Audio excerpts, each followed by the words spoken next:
You know, lately you've been hearing a lot about red flag laws, and you've been seeing a lot of people bitch about them, people like myself. We've been saying things like, why do we need red flag laws? There's already laws in place that allow friends, family members, physicians, spouses, neighbors, etc.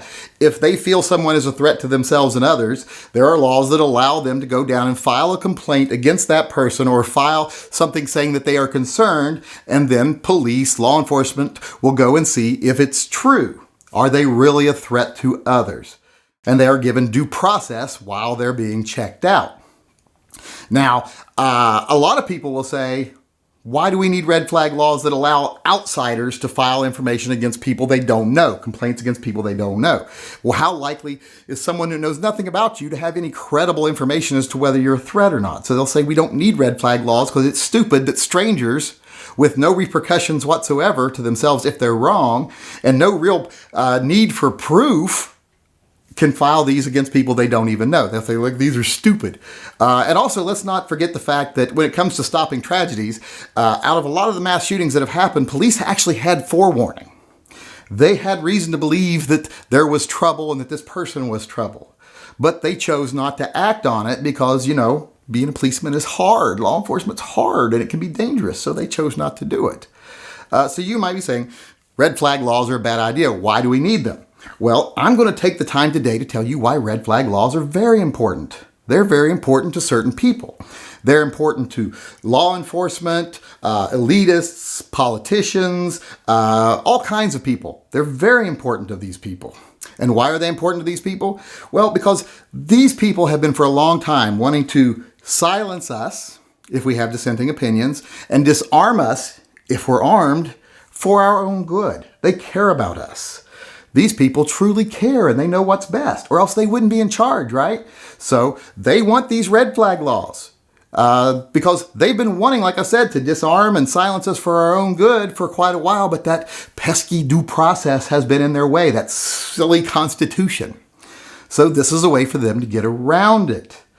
Whenever there's a tragedy in this country, some tragedy that actually puts fear into the hearts of the citizens or makes them distraught, and they start to surrender freedoms because of their fear, or start to surrender more and more authority to the elite class that's, in charge. Well, that just makes the politicians so sad. It makes them so unhappy. I mean, they can barely console themselves. They're so distraught over this.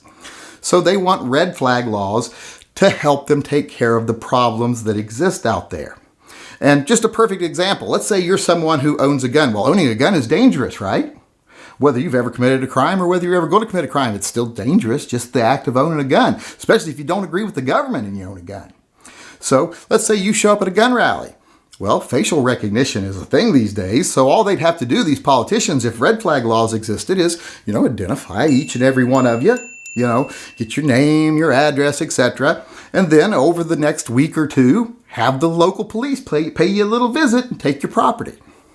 Well, then you're not going to be a danger to anyone anymore. You're going to be too busy over the next 5 to 10 years bankrupting yourself, trying to clear your name and get your property back, that you won't be causing any trouble. You won't be dangerous to anyone because you don't have guns or money anymore. Well, at least you won't be dangerous unless you know how to make a pipe bomb or use gasoline in a match or, drive a car into a crowd or, maybe use a knife. But other than those things, which don't matter because it only matters if someone gets killed by a gun, you won't be a danger anymore. And if you're one of these people thinking, well, good, I wish less people did have guns. Well, it's not just guns that'll be the problem. What if you're one of these dissidents, one of these crazy, dangerous free thinkers that actually has ideas of their own, and let's say you're very concerned about the environment, and you want to do something crazy, like hold politicians accountable when they sell out to big corporations and damage the environment for profit. Well, you show up at a pro-environment rally, well, bing, bing, bing, bing, facial recognition once again, and then the police pay a visit to your house over the next couple of weeks because a red flag law was filed against you because the politicians are so concerned about you, and maybe you don't own a gun.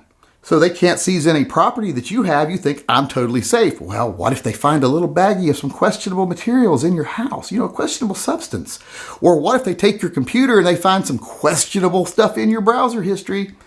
That's some stuff they might have to check into. They might have to actually file charges against you over. Well, when they do that, you're going to be spending the next 5 to 10 years trying to stay out of jail. Or worse, trying to get out of prison. So once you're in prison, you're not a threat to anyone. No one's going to listen to your opinions, and you're nice and safe in jail. They've done you a favor.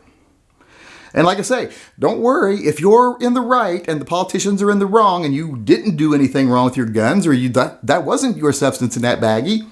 5, 6 years from now, when you spent all your money, hopefully you'll get a sympathetic jury and you'll be cleared. So problem solved, no problem at all there.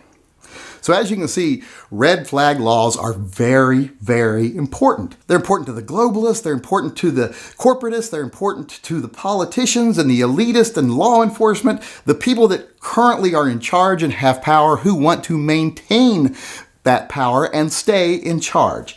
And who are we, lowly, ordinary people that aren't politicians or law enforcement or CEOs, etc., who are we to question them? Because clearly, when it comes to what's best for this country, this great state we're in now, how wonderfully we're doing now, shows that they know better than we do. Hey, I want to add a little disclaimer to the end of this video. I know some of the people that watch my videos are the type of person that will blindly follow a politician as long as they say the things they want to hear. And those people, they're probably not really up to the task of grasping sarcasm or satire. So I wanted to sum up this previous video here in a few words I think you can understand. And those words are freedom, good. Red flag laws, bad.